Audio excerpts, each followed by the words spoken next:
कोणत्याही प्रकारचा आक्रस्ताळेपणा न करताही जिव्हारी लागणारी टीका करता येऊ शकते, हे माजी मुख्यमंत्री आणि शिवसेना पक्षप्रमुख उद्धव ठाकरे यांनी नाशिक येथील अधिवेशनात दाखवून दिलं आहे। भाजपाला कसे उघडे पाडता येते हे किरीट सोमय्या यांचा उल्लेख करत त्यांनी सांगितलं। राष्ट्रीय स्वयंसेवक संघाचा देशाच्या स्वातंत्र्य लढ्यात सहभाग नव्हता यासह श्यामाप्रसाद मुखर्जी आणि चलेजाव चळवळीचा उल्लेख करत त्यांनी भाजपाच्या भळबळणाऱ्या जखमेवर पुन्हा एकदा मीठ सोडले। आगामी निवडणुकांमध्ये 50 खोक्यांचा प्रचार जोरात होईल याचे संकेतही दिले।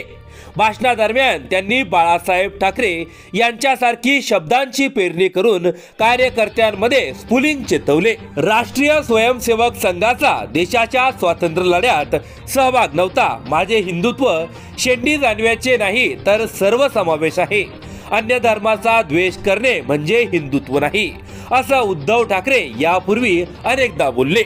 या माध्यमातून त्यांनी भाजपाची कोंडी देखील केली।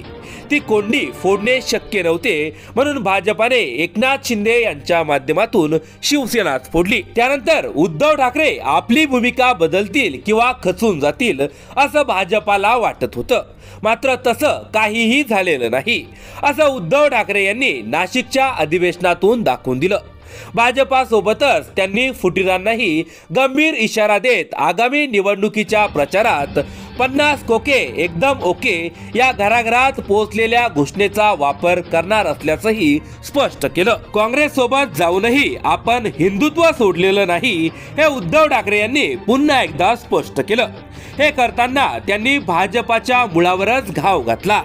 जनसंघाचे संस्थापक श्यामाप्रसाद मुखर्जी यांनी पश्चिम बंगालमध्ये मुस्लिम लीग सोबत सरकार स्थापन केलं होतं। त्यावेळी महात्मा गांधीजींनी ब्रिटिशांच्या विरोधात चलेजाव चळवळ सुरू केली होती। या चळवळीत जनसंघाचा सहभाग तर नव्हताच, उलट श्यामाप्रसाद मुखर्जी यांनी गव्हर्नरला पत्र लिहून चलेजाव चळवळ कशी चिरडता येईल हे सांगितले होते, असे सांगून उद्धव ठाकरे यांनी भाजपाला पुरते घेरले आहे।